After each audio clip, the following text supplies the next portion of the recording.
नमस्कार दोस्तों, स्वागत है आप सभी का आज की एक और नई वीडियो में।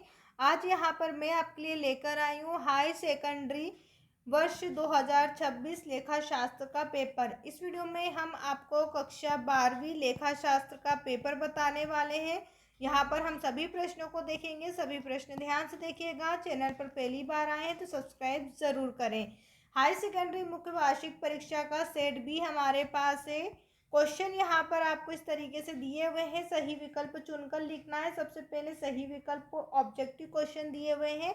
गैर व्यावसायिक संस्थाएं अपना हिसाब किताब किस पद्धति से रखती हैं? ऑप्शन है दोहरा लेखा प्रणाली, इकहरा लेखा प्रणाली, रोकड़ प्रणाली, भारतीय बहीखाता पद्धति। सही उत्तर रहेगा रोकड़ प्रणाली। इसके बाद है रोकड़ प्रभाव विवरण संबंधित है लेखांकन प्रमाण 3 से 6 से 9 से या 12 से। उत्तर है लेखांकन प्रमाण 3 से। इसके बाद है नंबर 3, निम्नलिखित में से किस वसूली खाते में अंतरित किया जाता है? किसे वसूली खाते में अंतरित किया जाता है? साझेदारी का ऋण, अविभाज्य लाभ, बैंक अधिक वर्ष या फिर रोकड़। उत्तर रहेगा हमारा बैंक अधिक वर्ष है, अधिविकर्ष। इसके बाद है सामान्य लाभ पर वास्तविक लाभ का आधिक्य क्या कहलाता है? सामान्य लाभ का वास्तविक लाभ का आधिक्य क्या कहलाएगा?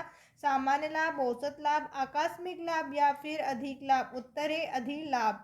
इसके बाद है साझेदारी में कम से कम होने चाहिए। साझेदारी में कितने व्यक्ति होना चाहिए? ऑप्शन है 3, 2, 7 या फिर 10। उत्तर है हमारा 2 व्यक्ति। किसी नए साझेदार के प्रवेश के समय पुराने साझेदार को क्या मिलता है? तो नए साझेदार के प्रवेश के समय पुराने साझेदार को ख्याति मिलती है। ऑप्शन आ आपका सही उत्तर है। इसके बाद इंग्लिश मीडियम वाले बच्चों के लिए यहाँ पर इंग्लिश में क्वेश्चन दिए हुए हैं।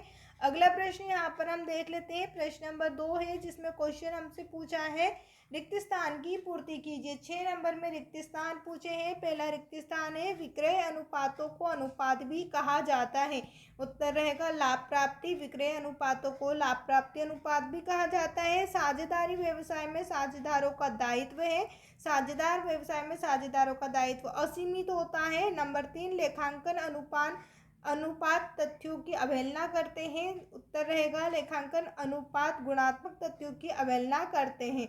नंबर 4, दायित्वों में कमी फर्म होता है। दायित्वों में कमी फर्म का लाभ होता है। नंबर 5 है ऋण पत्र पर ब्याज के भुगतान की अवधि। ब्याज के भुगतान की अवधि 6 माह या फिर अर्ध वर्ष होती है। इसके बाद है अंशहरण खाते का शेष पूंजी संचय खाते में हस्तांतरित किया जाता है।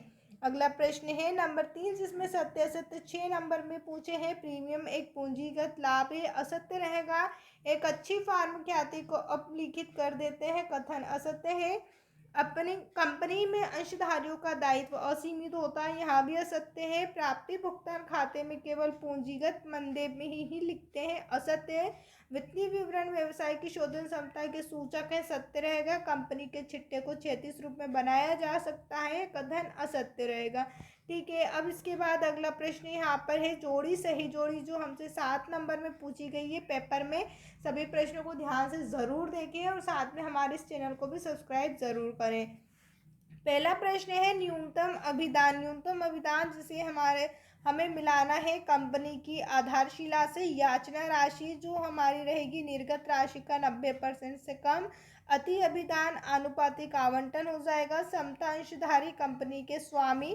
पूर्वाधिकार अंश जिसे हम मिला देंगे पूंजी वापसी की प्राथमिकता। पार्षद सीमा नियम जिसे मिलाना है अंकित मूल्य से 25% से अधिक नहीं।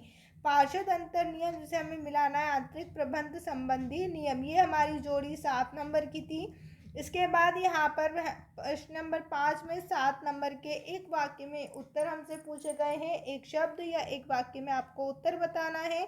पहला प्रश्न है लेन देनों को भुगतान करने से रोकड़ प्रभाव पर क्या प्रभाव पड़ता है? उत्तर लिखना है रोकड़ का बहिर्वाह। विशेष कार्य के लिए प्राप्त दान क्या कहलाता है? विशेष कार्य के लिए प्राप्त दान विशिष्ट दान कहलाता है। फर्म द्वारा साझेदारों की पूंजी पर ब्याज कब दिया जाता है? पूंजी पर ब्याज जो है लाभ होने पर दिया जाता है। वे ऋण पत्र जो अंश में बदले जा सकते हैं क्या कहलाते हैं? जो अंश में बदले जा सकते हैं उन्हें परिवर्तनीय ऋण पत्र कहते हैं। कंपनी की स्थापना करने वाले व्यक्ति को हम प्रवर्तक कहते हैं और वसूली खाता की प्रगति का होता है तो नाम मात्र प्रगति का होता है। ख्याति के मूल्यांकन का आधार क्या है? ख्याति के मूल्यांकन का आधार औसत लाभ है। इसके बाद यहाँ पर प्रश्न नंबर 6 से हमें प्रश्न उत्तर पूछे गए हैं। हर एक प्रश्न के पीछे अंक दिया गया है। सबसे पहले हम देखेंगे 2 नंबर वाले प्रश्न, जिनमें आपसे परिभाषा, विशेषता, अंतर या कारण पूछे जाएंगे। तो यहाँ पर आपको केवल 2 कारण, 2 विशेषता या 2 लाभ ही बताने हैं। प्रश्न नंबर 6 आप देख सकते हैं किस प्रकार पूछा है। निजी कंपनी की कोई 2 विशेषताएं आपसे पूछी, 2 विशेषता आपको बता देना है। प्रवेश शुल्क किसे कहते हैं? साझेदारी अधिनियम 1932 के अनुसार साझेदारी की परिभाषा आपसे पूछी है। वसूली खाता एवं पुनः मूल्यांकन खाते में 2 अंतर आपको लिख देना है। साझेदारी फर्म के पुनर्गठन से क्या तात्पर्य है? फर्म के समापन का क्या प्रभाव होता है? नंबर 9, अग्रिम मांग से क्या अभिप्राय है? प्रतिभूति प्रीमियम का प्रयोग कहाँ किया जाता है? नंबर 10, त्याग अनुपात क्या है? न्यूनतम अभिदान किसे कहते हैं? नंबर 11, अन्य विधान से क्या आशय है? ऋण पत्र को परिभाषित करें। नंबर 12, एक साझेदारी की फर्म से निर्वृत्ति से क्या आशय है? किन दशाओं में एक साझेदार फर्म के अवकाश ग्रहण कर सकता है? इसके बाद है अनुपातिक आवंटन क्या है? वसूली खाते से क्या आशय है? नंबर 14, एक साझेदारी का फर्म से अलग होने के कोई 2 कारण आपको बताना है। दीर्घकाल ऋण पत्र से आप क्या समझते हैं? प्रश्न नंबर 15, इच्छुक साझेदारी का विघटन कैसे किया जा सकता है? वैधानिक प्रतिनिधि से क्या आशय है? इसके बाद नंबर 16 से 3 नंबर वाले प्रश्न पूछे जाएंगे। 16 से लेकर 19 तक सभी प्रश्न आपसे 3 नंबर में पूछे जाएंगे।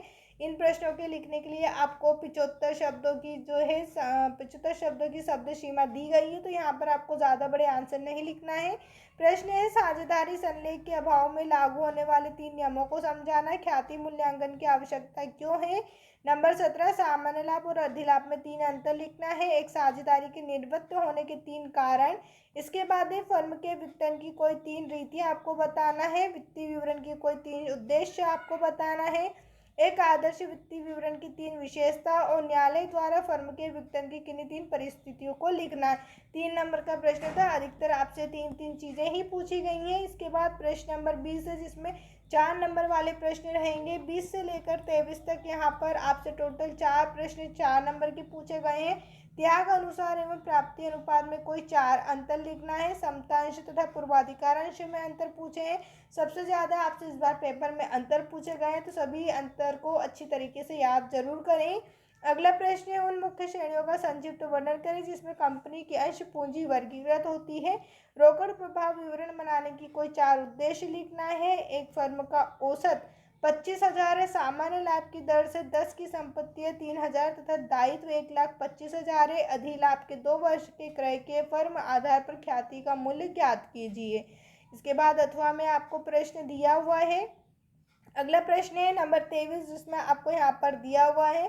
सभी प्रश्नों के आप स्क्रीनशॉट ले सकते हैं। कोई डाउट हो तो कमेंट करके ज़रूर पूछिएगा और साथ में हमारे इस यूट्यूब चैनल को सब्सक्राइब करके अपने सभी दोस्तों के साथ वीडियो शेयर ज़रूर करिएगा। वीडियो देखने के लिए आप सभी का धन्यवाद।